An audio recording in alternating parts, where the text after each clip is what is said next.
வணக்கம். இந்த வீடியோவில் Nifty 50 bank Nifty Sensex mid cap நிஃப்டியோட இன்ட்ராடே லெவல்ஸ் வந்து பார்க்கலாம். ஸோ நேற்று வீடியோவில் நம்ம வந்து என்ன சொல்லியிருந்தோம் அப்படின்னா, நமக்கு வந்து ஒரு கைண்ட் ஆஃப் ஒரு ஹேமர் கேண்டில் மாதிரி வந்து இருக்குது, ப்ளஸ் ஒரு டோஜி கேண்டில் மாதிரி வந்து இருக்குது. ஸோ இது வந்து ஒரு ஹை வந்து கட் பண்ணுறாங்க அப்படிங்கிற மாதிரி இருந்துச்சு அப்படின்னா மார்க்கெட் வந்து ஒரு அப் ட்ரெண்ட் வந்து போகலாம். அதே மாதிரி ஒரு லோ வந்து கட் பண்ணுறாங்க அப்படின்னா ஒரு நெகட்டிவ் வந்து போகிறதுக்கு வாய்ப்புகள் இருக்குது. இப்படி தான் வந்து இந்த கேண்டலை வந்து ஒரு டிசைட் பண்ணி நாம் வந்து ஒரு ட்ரேடை வந்து என்ட்ரி வந்து கொடுத்துக்கணும் அப்படிங்கிற மாதிரி நம்ம வந்து சொல்லியிருந்தோம். ஏன்னா இது மாதிரி கேண்டில் வந்து ஒன்று சப்போர்ட்டில் வந்து பிரிண்ட் ஆகணும், அப்படி இல்லை அப்படின்னா ஒரு ரெசன்ஸில் வந்து பிரிண்ட் ஆகணும். இன்பிட்வீன் கேப்பில் சில நேரங்களில் இது மாதிரி வந்து பிரிண்ட் ஆகும்போது நம்ம ஒரு தவறான ஒரு முடிவு வந்து வர்றதுக்கு வாய்ப்புகள் இருக்குது. இது வந்து ஒரு ட்ரெண்ட் ரிவர்சல் கேண்டில், இந்த இடத்துல இருந்து மார்க்கெட் வந்து ட்ரெண்ட் ரிவர்ஸ் ஆகிடும். அதனால் நம்ம வந்து இப்போ மார்க்கெட் வந்து ஒரு அப் ட்ரெண்ட் வந்து போயிட்டுருக்குது, நாம் வந்து புட் ஆப்ஷன் போகலாம் அப்படின்ட்டு மைண்ட் வந்து யோசிக்க ஆரம்பிச்சிடும். ஸோ அந்த யோசனை நம்ம மைண்டுக்குள்ளே வந்து வரக்கூடாது. அப்படி வராமல் தடுக்கணும் அப்படின்னா என்ன பண்ணணும் அப்படின்னா, இது மாதிரி கேண்டில்ஸ் ஒன்று ரெசிஸ்டன்ஸில் இருக்கணும், இல்லை அப்படின்னா சப்போர்ட்டில் இருக்கணும். இன்பிட்வீன் கேப்பில் எங்கே இருந்தாலும் சரி, அது வந்து லோவாக கட் பண்ணுறாங்க அப்படின்னா டவுன் சைடு ஒரு நெகட்டிவ் சைடு வந்து போகிறதுக்கு வந்து யோசிக்கணும். அதே மாதிரி வந்து ஹையை வந்து கட் பண்ணுறாங்க அப்படின்னா ஃபர்தராக நம்ம வந்து ஒரு அப் ட்ரெண்ட் போகிறதுக்கு வந்து யோசிக்கணும். அவ்வளோதான். இன்பிட்வீன் கேப்பில் கொஞ்சம் கேண்டில் வந்து கொஞ்சம் பெரிய கேண்டிலாக வந்து இருக்குது அப்படிங்கிற பட்சத்தில் சம்திங் நம்ம வந்து ஒரு ஸ்கேல்பிங் மாதிரி வந்து ட்ரேட் வந்து இனிஷியேட் வந்து பண்ணிக்கலாம். அவ்வளோதான். மற்றபடிக்கு இது மாதிரி கேண்டில் வந்து பிரிண்ட் ஆச்சு அப்படின்னா இப்படி தான் வந்து ட்ரேடை வந்து டிசைட் வந்து பண்ணிக்கணும். சரி, ஓகே. மெல்ல மெல்ல பார்த்திங்க அப்படின்னா நிஃப்டி 50 கொஞ்சம் வந்து ஒரு ரெக்கவர் மாதிரி வந்து கொடுத்துட்ருக்கு. ஸோ இந்த ரெக்கவர் அப்படிங்கிறது வந்து கன்ஃபார்மாக அப்படிங்கிறது எங்கே வச்சு நம்ம வந்து கன்ஃபார்ம் வந்து பண்ணணும் அப்படின்னா, ரீசெண்ட் ஹை வந்து எங்கே இருக்குதோ அந்த ஹையை வந்து மறுபடியும் வந்து மார்க்கெட் வந்து கட் பண்ணி க்ளோஸ் பண்ணி அதுக்கு கீழே வந்து மறுபடியும் வந்து மார்க்கெட் வந்து ட்ரேட் ஆகக்கூடாது. அப்படி இருந்தால் மட்டும் மார்க்கெட் வந்து அப் ட்ரெண்ட் வந்து அதாவது ஒரு ட்ரெண்ட் ரிவர்ஸில் ஆயிடுச்சு அப்படிங்கிற ஒரு முடிவுக்கு வந்து வரலாம். டெய்லி டைம் ஃப்ரேமில் ரீசெண்ட் ஹை அப்படிங்கிறது பார்த்திங்கன்னா இந்த இடத்துல இருக்குது. ஒரு கிட்டத்தட்ட பார்த்திங்க அப்படின்னா ஒரு 24,300 அப்படிங்கிற ரேஞ்சில் வந்து ஒரு ரீசெண்ட் ஹை வந்து இருக்குது. ஸோ இதை வந்து கட் பண்ணி இதுக்கு கீழே மறுபடியும் வந்து கீழே இறங்காமல் இருந்துச்சு அப்படின்னா ஓகே அப்படிங்கிற மாதிரி நம்ம வந்து எடுத்துக்கலாம். அதர்வைஸ் இது பார்த்திங்க அப்படின்னா சின்னதாக ஒரு புல் பேக், அவ்வளோதான். ஸோ புல் பேக் வச்சு நம்ம வந்து ஒரு மார்க்கெட் வந்து அப் ட்ரெண்ட் அப்படிங்கிற மாதிரி வந்து யோசிக்கக்கூடாது. அதனால் வந்து புரிஞ்சுக்குங்க. கொஞ்சம் கொஞ்சமாக வந்து கீழே இறங்குது. இப்போ இந்த இடத்துல நான் மவுஸ் பாயிண்ட் வந்து காமிக்கிறேன் இல்லையா, அந்த இடத்த பாருங்கள். இந்த இடம் ஃபுல்லாக வந்து மார்க்கெட் டவுன் ட்ரெண்ட். மறுபடியும் பார்த்திங்க அப்படின்னா ஒரு புல் பேக் கிடச்சிட்டு மறுபடியும் கீழே இறங்கியிருக்கு. மறுபடியும் ஒரு நாள் புல் பேக்கு, மறுபடியும் வந்து கீழே இறங்கியிருக்கு. அதுக்கப்புறம் மறுபடியும் பார்த்திங்க அப்படின்னா நமக்கு வந்து ஒரு கன்ஃபியூஷன் பண்ணுறதுக்காக ஒரு கேப் டவுன் ஆகி மறுபடியும் பார்த்திங்க அப்படின்னா உங்களுக்கு வந்து அப் ட்ரெண்ட் போகுது. ஸோ இதே மாதிரி தான் வந்து நடந்து முடிஞ்சிருக்கு இந்த இடத்துல. அகெயின் பார்த்திங்க அப்படின்னா மார்க்கெட் வந்து டவுன் ட்ரெண்ட் வந்துருக்கு. அதுக்கப்புறம் ஒரு புல் பேக்கு, அகெயின் ஒரு டவுன் ட்ரெண்டு, அகெயின் பார்த்திங்க அப்படின்னா இப்போ புல் பேக் வந்து போயிட்டுருக்கு. ஸோ இப்படி தான் வந்து மார்க்கெட் வந்து ஒரு ட்ரெண்ட் வந்து போயிட்டுருக்கு. அப்படின்னா கண்டினியூஸாக நமக்கு வந்து ஒரு டவுன் சைடு அப்படிங்கிறது வந்து இருக்காது. அதே மாதிரி ஒரு அப் ட்ரெண்டும் வந்து இருக்காது. கொஞ்சம் மேலே ஏறி கொஞ்சம் கீழே இறங்கி, கொஞ்சம் மேலே ஏறி கீழே இறங்கி அப்படி தான் வந்து ஒரு மூவ் வந்து கொடுக்கும். ஸோ அதனால் வந்து சில விஷயங்கள்லாம் கொஞ்சம் ஜாக்கிரதையாக வந்து முடிவு வந்து எடுங்க. இல்லை அப்படின்னா நீங்கள் ஒரு தப்பான ட்ரேடில் வந்து மாற்றுறதுக்கு வந்து வாய்ப்புகள் இருக்குது, பார்த்துக்குங்க. ஸோ நேற்றே நம்ம வந்து சொல்லியிருந்தோம் 23,680 இந்த கேண்டலோட ஹை, அதை வந்து கட் பண்ணுறாங்க அப்படின்னா அதுக்கடுத்து நமக்கு வந்து 23,850 இந்த ஏரியா நமக்கு வந்து அடுத்த லெவல் ஒரு ரெசிஸ்டன்ஸாக வந்து இருக்கும்னு சொல்லியிருந்தோம். இன்றைக்கி எக்ஸாக்ட்லி அந்த லெவலை வந்து இன்றைக்கி வந்து டச் வந்து பண்ணியிருக்கிறாங்க. அந்த இடத்துல ஒரு செல்லிங் வந்து போட்டு விட்டுருக்குறாங்க.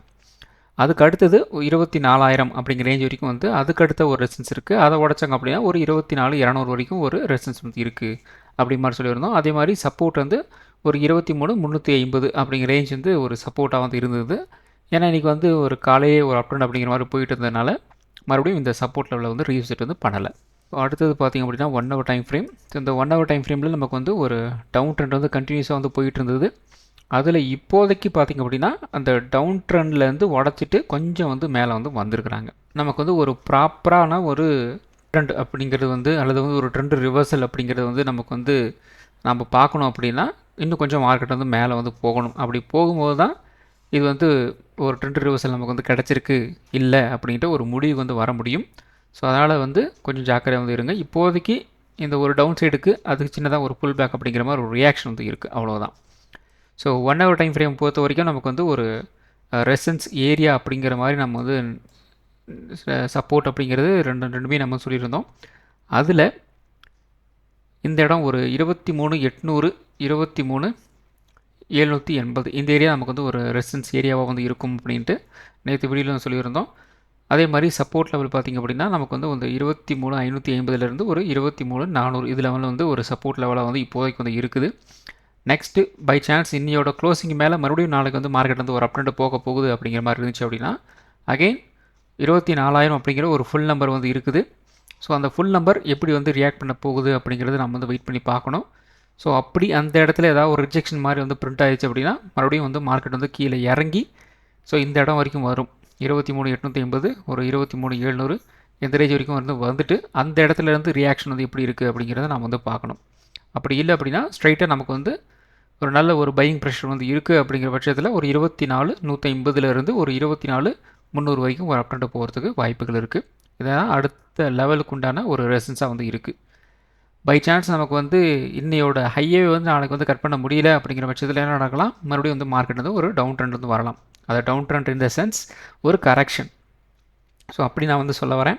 ஸோ நேற்றே வந்து சொன்னேன் இல்லையா, மார்க்கெட் வந்து ஒரு recent high and recent low அதை நம்ம வந்து மார்க் பண்ணணும். ஸோ அப்படி மார்க் பண்ணோம் அப்படின்னா இப்போதைக்கு வந்து நேற்று வந்து இந்த இடத்துல வந்து நமக்கு வந்து ஒரு ஹை வந்து இருந்தது, அது வந்து கட் பண்ணி இன்றைக்கி வந்து மேலே வந்து போயிருக்கிறாங்க. அப்போ நாளை இந்த ஹையை நம்மளால் வந்து கட் பண்ண முடியல அப்படின்னா இதுதான் வந்து ரீசெண்ட் ஹை, அதுக்கப்புறம் இதுதான் வந்து ரீசெண்ட் லோ. அப்போ இதுக்கு வந்து ஒரு புல் பேக் அப்படிங்கிற மாதிரி வந்து வரும். ஸோ அப்படி வந்துச்சு அப்படின்னா இந்த லோவிலேருந்து இந்த ஹை வரைக்கும் வந்து எவ்வளோ பாயிண்ட் இருக்குது அப்படிங்கிறத நம்ம வந்து பார்க்கணும். பார்த்தோம் அப்படின்னா நமக்கு வந்து ஒரு 900 பாயிண்ட் இருக்குது. ஸோ 900 பாயிண்ட் அப்படின்னா நமக்கு வந்து ஒரு 450 பாயிண்ட் அப்படிங்கிற மாதிரி வந்து மார்க்கெட் வந்து கீழே இறங்கலாம், கரெக்ஷன் வரலாம். ஸோ அப்போ இந்த இடத்துல இருந்து ஒரு 450 பாயிண்ட் நம்ம வந்து பார்க்கணும். ஸோ அப்படி பார்த்தோம் அப்படின்னா எது வரைக்கும் கீழே இறங்கலாம், கிட்டத்தட்ட நமக்கு வந்து ஒரு 23,400 வரைக்கும் வந்து கீழே வந்து இறங்கலாம். அது எப்போ அப்படின்னா இதுதான் வந்து இன்னையோட க்ளோசிங் இருக்குது இல்லையா, இதோட இன்னையோட ஹை அதுதான் வந்து ஹையாக வந்து இருக்கணும், அதுக்கு மேலே வந்து இருக்கக்கூடாது. அப்படி இருந்துச்சு அப்படின்னா டவுன் ட்ரெண்ட் வந்து வராது. அதனால் வந்து புரிஞ்சுக்குங்க. பை சான்ஸ் இன்னையோட ஹை தான் வந்து ஹை, இதுக்கு மேலே வரலை, ஆனால் அது கீழே வந்து மார்க்கெட் வந்து கீழே இறங்கிட்டு இருக்கு அப்படின்னா இந்த லோவிலேருந்து இப்போ இந்த லெவல் வரைக்கும் ஒரு புல் பேக் நமக்கு வந்து கிடச்சிது இல்லையா, அதுக்கு ஒரு புல் பேக் அப்படிங்கிறது நமக்கு வந்து கிடைக்கும். ஸோ அந்த புல் பேக் பார்த்திங்க அப்படின்னா 23,400 அப்படிங்கிற ரேஞ்சில் வந்து இருக்குது. ஸோ அந்த லெவல் வரைக்கும் வந்து ஒரு டவுன் ட்ரெண்ட் வந்து வர்றதுக்கு வாய்ப்புகள் இருக்குது இன்ட்ராடேயில். ஸோ இப்போ உங்களுக்கு ஓரளவுக்கு வந்து புரியும்னு நினைக்கிறேன். ஒன்றுமே இல்லை, ரீசெண்ட் ஹை அண்ட் லோ வந்து மார்க் பண்ணுங்கள். அது எவ்வளோ வந்து இருக்கட்டும், அது வந்து ஒரு 1000 பாயிண்ட்டும் இருக்கலாம், 2000 பாயிண்ட் இருக்கலாம், அல்லது வந்து ஒரு 200 பாயிண்ட்டும் வந்து இருக்கலாம். இது அப்படியே நீங்கள் வந்து ஒவ்வொரு டைம் ஃப்ரேமுக்காக நீங்கள் வந்து மாற்றிட்டே வந்து போங்க. இப்போ நீங்கள் வந்து ஒரு 5 மினிட்ஸ் சார்ட்டில் நீங்கள் வந்து வரீங்க அப்படின்னா 5 மினிட்ஸில் ரீசெண்ட் லோ எது, ரீசெண்ட் ஹை எது அப்படிங்கிறது நீங்கள் மார்க் பண்ணுங்கள். அந்த ரீசெண்ட் ஹைக்கு மேலே மறுபடியும் இன்னொரு ஹை வந்து கட் பண்ணி மேலே போகலை அப்படின்னா அதுதான் வந்து ஹை, அதே மாதிரி லோ தான் வந்து ரீசெண்ட் லோ. ஸோ இது ரெண்டையும் மார்க் பண்ணிங்க அப்படின்னா உங்களுக்கு வந்து வேல்யூ தெரிஞ்சிடும். ஒரு 300 பாயிண்ட் வந்து இன்ட்ராடேல உங்களுக்கு வந்து 5 மினிட் சார்ட்டில் வந்து காமிக்குது அப்படின்னா ஒரு 100லேருந்து 150 பாயிண்ட் வந்து மார்க்கெட் வந்து இறங்கலாம் அப்படிங்கிற ஒரு கன்க்ளூஷன் நீங்கள் வந்து வரலாம். ஸோ அதுக்கேற்ற மாதிரி உங்களோட ட்ரேட்ஸை நீங்கள் வந்து என்ட்ரி வந்து கொடுத்துக்கலாம். ஸோ இப்படி தான் நீங்கள் வந்து இன்ட்ராடேல நமக்கு வந்து ஒரு சப்போர்ட் அண்ட் ரெசிஸ்டன்ஸ் வந்து தெரியல, அல்லது வந்து இந்த கேண்டில் ஸ்டிக்ஸ் எல்லாம் நமக்கு வந்து கரெக்டாக வந்து பார்க்க தெரியல அப்படின்னா இப்படியும் ஒரு ஷார்ட்கட் வந்து இருக்குது. ஸோ இந்த ஷார்ட்கட்டு வச்சுக்கிட்டு நமக்கு வந்து மூவ் வந்து பண்ணலாம். இல்லை இதுக்கெல்லாம் கொஞ்சம் வந்து எக்ஸ்பீரியன்ஸ் வந்து தேவை, ஏன்னா இது வந்து பர்ஃபெக்டாக வந்து ஒர்க் ஆகும் ஆகாது அப்படிங்கிறலாம் வந்து கண்டுபிடிக்கணும். ஸோ இதெல்லாம் நான் வந்து பார்த்து வச்சுருக்கிறேன், அதனால் நான் என்னோடய நம்பிக்கையிலே நான் வந்து சொல்கிறேன். ஸோ இது வந்து ஒர்க் ஆகுது அப்படிங்கிறதுக்காக சொல்கிறேன். ஸோ அதனால் நீங்கள் வந்து பேக் டெஸ்ட்லாம் வந்து பண்ணி பாருங்கள். ஒரு 5 மினிட்ஸில் நீங்கள் வந்து ட்ரேட் எடுக்கிறீங்க அப்படின்னா 5 மினிட்ஸில் நீங்கள் வந்து ஒரு 10 to 15 இயர்ஸ்க்கு வந்து நீங்கள் வந்து பேக் டெஸ்ட் வந்து பண்ணணும். ஸோ அப்போ தான் உங்களுக்கு வந்து ஒரு கான்ஃபிடென்ஸ் வரும். ஸோ சும்மா நீங்கள் வந்து ஒரு 1 மந்த்துக்கு ஒரு 15 டேஸ்க்கு 10 டேஸ்க்கு நீங்கள் வந்து செக் பண்ணிட்டு வருது ஓகே அப்படிங்கிற மாதிரிலாம் போனீங்க அப்படின்னா அது வேலைக்கு ஆகாது.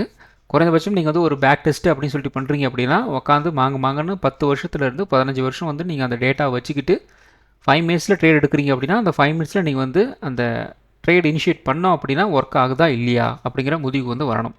இல்லை நீங்கள் வந்து ஸ்கேல்பிங் போகிறீங்க அப்படிங்கிற மாதிரி இருந்துச்சு அப்படின்னா நீங்கள் என்ன பண்ணணும், 1 மினிட்டுக்கு நீங்கள் வந்து சேஞ்ச் வந்து பண்ணிடணும். 1 மினிட்டில் ஒரு ரீசெண்ட் ஹை ரீசெண்ட் லோ அப்படிங்கிறத நீங்கள் வந்து பார்க்கணும். அதில் வந்து எப்படி ஒர்க் ஆகுது அப்படிங்கிறதையும் நீங்கள் வந்து பார்க்கணும். அப்படி பார்த்தீங்க அப்படின்னா உங்களுக்கு வந்து ஈஸியாக உங்களுக்கு வந்து ஒரு இது என்ன நடக்குது நடக்கலை, ஒர்க் அவுட் ஆகுது ஆகலை அப்படிங்கிற ஒரு கன்க்ளூஷன் வரும். ஆனால் அந்த பேக் டெஸ்ட் அப்படிங்கிறது குறைந்தபட்சம் 10லேருந்து 15 வருஷத்துக்கு நீங்கள் வந்து பண்ணணும். ஸோ அப்படி பண்ணால் தான் ஒரு ப்ராப்பர் ஐடியா உங்களுக்கு வந்து கிடைக்கும். ஸோ அடுத்தது 50 மினிட்ஸ் சார்ட்டு. ஸோ இந்த 50 மினிட் சார்ட்னு வந்து நேற்றே நம்ம வந்து போட்டிருந்தோம். ஸோ இந்த இடத்துல வந்து ட்ரேடு வந்து ட்ராப் பண்ணுறதுக்கு நிறையவே வந்து வாய்ப்புகள் இருக்குது. ஏன்னா இங்கே கிளஸ்டர்ஸ் ஆஃப் சப்போர்ட் ரெசிஸ்டன்ஸ் இருக்குது, டிமாண்ட்ஸ் இருக்குது, டிஸ்ட்ரிபியூஷன் ஜோன்ஸ் இருக்குது. அதனால் வந்து இந்த இடத்துல கொஞ்சம் ஜாக்கிரதையாக வந்து ட்ரேட் வந்து இனிஷியேட் பண்ணுங்கள் அப்படின்ட்டு நான் வந்து நேற்று வீடியோவில் வந்து போட்டிருந்தோம். அதுக்கேற்ற மாதிரி இன்றைக்கி வந்து மார்க்கெட் வந்து ரியாக்ட் வந்து பண்ணியிருக்கு. ஸோ இன்றைக்கி வந்து சின்னதாக ஒரு லைட்டாக ஒரு கேப் அப், அதுக்கப்புறம் மறுபடியும் பார்த்தீங்கன்னா கீழே வந்து இறங்கிருச்சு. மறுபடியும் வந்து ஒரு அப் ட்ரெண்ட் போகுது, கீழே இறங்குது, மறுபடியும் அப் ட்ரெண்ட் போகுது, மறுபடியும் வந்து கீழே இறங்குது. அண்ட் ஓவராலாக எங்கே வந்து க்ளோஸ் ஆகிருக்கு பார்த்திங்க அப்படின்னா கிட்டத்தட்ட நமக்கு வந்து ஒரு 23,700 750 கிட்ட வந்து க்ளோசிங் வந்து கொடுத்துருக்குறாங்க. பெருசாக மூவ் அப்படிங்கிறது வந்து இல்லை. அதே மாதிரி வந்து ஆப்ஷன் ப்ரீமியமும் அந்தளவுக்கு வந்து மூவ் ஆகலை. கிட்டத்தட்ட பார்த்திங்க அப்படின்னா வெறும் ஒரே ஒரு ட்ரேட் இந்த இடத்துல இருந்து இந்த இடம் வரைக்கும் மட்டும் ஒரு 50 ரூபா ரேஞ்சில் வந்து மூவ் ஆயிருந்தது ஆப்ஷன் ப்ரீமியம், அவ்வளோதான். அதுக்கு அவ்வளோ பெருசாக வந்து மூவ் ஆகலை. இப்போ பார்த்திங்க அப்படின்னா நமக்கு வந்து கைண்ட் ஆஃப் ஒரு ட்ரையாங்கிள் பேட்டர்ன் அப்படிங்கிறது வந்து ஓரளவுக்கு வந்து கன்க்ளூட் வந்து ஆயிருக்கு. இந்த இடத்துல பார்த்திங்க அப்படின்னா உங்களுக்கு வந்து தெரியும். ஸோ இந்த இடத்துல இப்படி கூட நீங்கள் வச்சுக்கோங்க. ஸோ இப்படி வச்சுக்கிட்டிங்க அப்படின்னா உங்களுக்கு வந்து ப்ராப்பராக ஒரு ட்ரையாங்கிள் பேட்டர்ன் மாதிரி உங்களுக்கு வந்து தெரியும். ஸோ அப்போ ஓவராலாக பார்த்திங்க அப்படின்னா ஒரு ட்ரையாங்கிள் பேட்டர்ன் அப்படிங்கிறது நமக்கு வந்து ஃபுல்லாக வந்து ஃபார்ம் ஆயிடுச்சு. அப்போ நாளைக்கு இந்த ட்ரையாங்கிள் பேட்டர்னுக்கு உண்டான அந்த மூவ் அப்படிங்கிறது நமக்கு வந்து தெரியும். ஸோ நாளை மறுநாள் மார்க்கெட்டில் என்ன ரியாக்ஷன் அப்படிங்கிறது நமக்கு வந்து தெரிய வந்து போகுது. ஸோ இப்போ பார்த்திங்க அப்படின்னா இந்த ஈரான் இஸ்ரேல் பிரச்சனை கூட வந்து அமெரிக்கன் பிரச்சனை இதெல்லாம் வந்து ஓரளவுக்கு சார்ட் அவுட் ஆகிற மாதிரி வந்து தெரியுது. ஆனால் எப்போ வந்து திடீர்னு ஒரு எக்ஸ்பிளேஷன் வந்து பண்ணுறாங்க, என்ன சமாச்சாரம்னு தெரியல. ஸோ அதுக்காகவும் கொஞ்சம் ரெடியாக வந்து இருங்க. ஏன்னா இந்த மாதிரி ட்ரையாங்கிள் பேட்டர்ன் வருது அப்படின்னாலே என்ன நடக்கலாம், அந்த இடத்துல ஏதாவது ஒரு நம்மளை வந்து ட்ராப் பண்ணுவாங்க, எந்த பக்கம் வந்தால் மார்க்கெட் வந்து பிடிங்கிட்டு போயிடும் அப்படிங்கிற அந்த கன்க்ளூஷன் நம்ம வந்து வந்துடணும். இப்போ கரெக்டாக அந்த ட்ரையாங்கிள் பேட்டர்ன் நமக்கு வந்து சேர்ந்துருக்குது. ஸோ அப்போ இந்த மாதிரி சுச்சுவேஷனில் நம்ம வந்து என்ன பண்ணணும் அப்படின்னா இந்த ட்ரையாங்கிள் பேட்டர்னோட சைஸை தான் நம்ம வந்து பார்க்கணும். ஸோ இந்த ட்ரையாங்கிள் பேட்டர்னோட சைஸ் அப்படிங்க பார்த்தீங்கன்னா கிட்டத்தட்ட நமக்கு வந்து ஒரு 900 பாயிண்ட் அப்படிங்கிற மாதிரி வந்து வருது. ஸோ அந்த 900 பாயிண்ட் அப்படின்னா ஸோ இந்த இடத்துல இருந்து ஒரு 900 பாயிண்ட் அப்படிங்கிற மாதிரி நம்ம வந்து எடுத்துக்கணும். அதே மாதிரி நமக்கு வந்து ஒரு டவுன் சைட்லேயும் நம்ம வந்து ஒரு 900 பாயிண்ட் அப்படிங்கிற மாதிரி நம்ம வந்து கணக்கில் வந்து எடுத்துக்கணும். ஸோ அப்படி நம்ம வந்து ஒரு 900 பாயிண்ட் அப்படிங்கிற கணக்கில் இருந்து எடுத்துக்கிட்டோம் அப்படின்னா கிட்டத்தட்ட இந்த ரேஞ்சில் வந்து வருது. ஸோ இன்றைக்கி பார்த்திங்க அப்படின்னா நமக்கு வந்து ட்ரையாங்கிள் பேட்டர்ன் நடந்திருக்கு இல்லையா, இந்த ட்ரையாங்கிள் பேட்டர்ன் நமக்கு வந்து ஒரு டவுன் சைடு வந்து ஓப்பன் ஆக போகுது, டவுன் சைடு வந்து போக போகுது அப்படிங்கிற பட்சத்தில் நமக்கு வந்து ஒரு 900 பாயிண்ட் வந்து மறுபடியும் வந்து கீழே இறங்கலாம், அல்லது வந்து ஒரு அப் ட்ரெண்ட் வந்து போக போகுது அப்படிங்கிற பட்சத்தில் நமக்கு வந்து ஒரு வரும் நாட்களில் இன்னும் ஒரு 900 பாயிண்ட் அப்படிங்கிற மாதிரி வந்து மூவ் ஆகிறதுக்கு வந்து வாய்ப்புகள் இருக்குது. ஸோ அதுக்கேற்ற மாதிரி உங்களோட ட்ரேட்ஸை நீங்கள் வந்து பிளான் வந்து பண்ணிக்கிங்க. ஸோ இந்த ட்ரையாங்கிள் பேட்டர்னை வச்சு நம்ம வந்து மூவ் வந்து பண்ணுறோம், பார்த்துக்குங்க. ஸோ அடுத்தது நிஃப்டி 50. ஸோ நிஃப்டி 50 பார்த்திங்க அப்படின்னா நமக்கு வந்து ஒரு 23,700 ரெசிஸ்டன்ஸ்னு சொல்லியிருந்தோம். காலையிலே அதை வந்து பிரேக் அவுட் வந்து கொடுக்குறாங்க, இருந்தாலும் அகெயின் வந்து உள்ளே வந்துட்டாங்க. அதுக்கப்புறம் பார்த்திங்க அப்படின்னா இன்னையோட ஓப்பனிங் லோ வந்துருக்கு இல்லையா, அந்த இடத்துல ஒரு சப்போர்ட் எடுத்துகிட்டு அகைன் வந்து ஒரு அப் ட்ரெண்ட் வந்து போகுது. அதுக்கப்புறம் கொஞ்சம் கொஞ்சமாக மேலே ஏறுறாங்க, மறுபடியும் வந்து கீழே வந்து இறங்கிடுறாங்க. ஸோ ஓவராலாக பார்த்திங்க அப்படின்னா இன்றைக்கி வந்து ஒரு எதுவுமே உள்ள ராசா பாசம் அப்படிங்கிற மாதிரி வந்து மார்க்கெட் வந்து ட்ரேடாகி வந்து முடிஞ்சிருக்கு. பெருசாக அந்தளவுக்கு வந்து ஒரு மூவ் அப்படிங்கிற மாதிரி வந்து இல்லை. பெருசாக வந்து வால்யூமும் அந்தளவுக்கு வந்து இல்லை. கம்பேரிட்டிவ்லி எஸ்டர்டே இன்றைக்கி வந்து வால்யூம் கொஞ்சம் கம்மி தான். ட்ரேடிங்கில் மொமெண்டம் வந்து ரொம்ப ரொம்ப கம்மி. ஸோ அதனால் ஆப்ஷன் ப்ரீமியம் வந்து அந்தளவுக்கு வந்து மூவ் ஆகலை. ஒரு 10 பாயிண்ட் 20 பாயிண்ட் அப்படிங்கிற மாதிரி மூவ் ஆகிட்டு இருந்தது. ஸோ இந்த முன்னாடி சொன்ன மாதிரி வந்து இந்த இடத்துல இருந்து ஒரு 10-10லேருந்து ஒரு 11:45 இந்த ரேஞ்சில் மட்டும் நமக்கு வந்து ஒரு 50 பாயிண்ட் அப்படிங்கிற மூவ் வந்து நடந்துருந்தது. அதுவும் பார்த்திங்க அப்படின்னா இந்த மணி அடுத்த மணி அந்த ரேஞ்சில் தான் சுற்றிட்டு இருந்தது. ஸோ அந்தளவுக்கு கூட வந்து மார்க்கெட் வந்து ப்ரீமியம் வந்து ஏறலை. ஸோ ஓவராலாக நம்ம நேற்று சொன்ன அந்த லெவல் வந்து நடந்திருக்கு. ஓகே. ஸோ நாளை நமக்கு வந்து ஒரு ரேஞ்ச் மூமெண்ட்டாக வந்து இருந்துச்சு அப்படின்னா 23,900 நமக்கு வந்து ஒரு ரெசன்ஸாக வந்து இருக்கும். சப்போர்ட் வந்து ஒரு 23,700 இருக்கலாம். 23,700 உடச்சாங்க அப்படின்னா குறைந்தபட்சம் ஒரு 23,600 23,550 மினிமம் வந்து கீழே இறங்குறதுக்கு வந்து வாய்ப்புகள் இருக்குது. 23,900 நமக்கு வந்து ஒரு பிரேக் அவுட் வந்து கிடச்சிது அப்படின்னா ஒரு 24,000 24,050 இந்த ரேஞ்ச் வரைக்கும் ஒரு அப் ட்ரெண்ட் போகிறதுக்கு வந்து வாய்ப்புகள் இருக்குது. ஸோ அடுத்தது பார்த்திங்க அப்படின்னா பேங்க் நிஃப்டி. ஸோ பேங்க் நிஃப்டியும் பார்த்திங்க அப்படின்னா ஓவரால் நம்ம என்ன கெஸ் பண்ணியிருந்தோமோ அதுதான் வந்து நடந்திருக்கு. லைட்டாக ஒரு கேப் அப், மறுபடியும் பார்த்திங்க அப்படின்னா என்னையோட சப்போர்ட் லெவலுக்கு வந்துட்டாங்க. 57,700 சொல்லியிருந்தோம், அந்த இடத்துல ஒரு சப்போர்ட் எடுத்துகிட்டு ஒரு அப் ட்ரெண்ட் அப்படிங்கிறது வந்து நமக்கு வந்து கிடச்சிருந்தது. ஸோ இந்த இடத்துல நமக்கு வந்து ஒரு பிரேக் அவுட் கிடைக்கும் போது உங்களுக்கு பார்த்திங்க அப்படின்னா வால்யூம் வந்து இந்த இடத்துல வந்து பில்டப் ஆகிருக்கு. நல்லா பார்த்திங்க அப்படின்னா உங்களுக்கே தெரியும். அதுக்கப்புறம் சின்னதாக ஒரு ரீடெஸ்ட் எடுத்துகிட்டு அகைன் ஒரு அப் ட்ரெண்ட் அப்படிங்கிற மாதிரி நமக்கு வந்து கொடுத்துருந்தாங்க.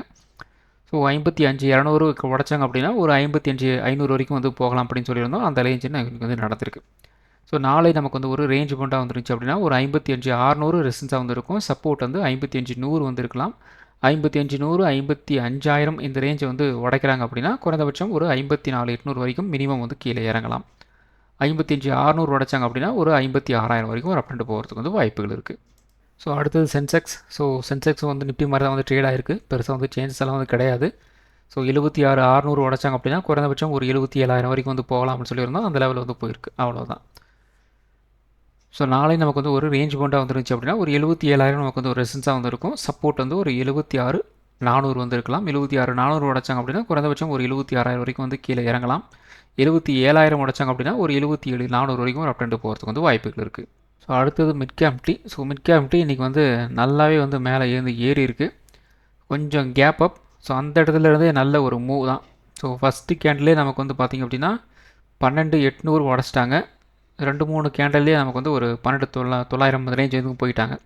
அதுக்கப்புறம் தான் சின்னதாக வந்து ஒரு ப்ராஃபிட் புக்கிங் வந்துட்டு ஒரு நல்ல அப்ட்ரெண்ட் அப்படிங்கிறது நமக்கு வந்து கிடச்சிருக்கு. ஸோ ஓவராலாக ஒரு 13,50 இந்த ரேஞ்ச் வரைக்குமே வந்து ஒரு அப்ட்ரெண்ட் வந்து போயிருக்கு. ஸோ நாளை நமக்கு வந்து ஒரு ரேஞ்ச் பவுண்டாக வந்துருந்துச்சு அப்படின்னா ஒரு 13,50 நமக்கு வந்து ரெசிஸ்டன்ஸாக வந்துருக்கும். சப்போர்ட் வந்து ஒரு 12,900 வந்து இருக்கும். ஸோ 12,900 உடைச்சாங்க அப்படின்னா ஒரு 12,800 வரைக்கும் வந்து கீழே இறங்குறதுக்கு வந்து வாய்ப்புகள் இருக்குது. 13,50 நமக்கு வந்து ஒரு பிரேக் அவுட் இருந்தாச்சு அப்படின்னா ஒரு 13,200 இந்த ரேஞ்ச் வரைக்கும் ஒரு அப்டெண்ட் போகிறதுக்கு வந்து வாய்ப்புகள் இருக்குது. ஸோ இந்த வீடியோ எஜுகேஷன் பர்பஸ் வீடியோ மட்டும்தான். பை பண்ணுறதுக்கோ செல் பண்ணுறதுக்கோ ரெக்கமெண்டேஷன் வீடியோ கிடையாது. இந்த வீடியோ பிடிச்சிருக்கும் லைக் பண்ணுங்கள், உங்கள் ஃப்ரெண்ட்ஸுக்கு வந்து ஷேர் பண்ணுங்கள். மற்றும் ஒரு வீடியோவில் சந்திப்போம். நன்றி, வணக்கம்.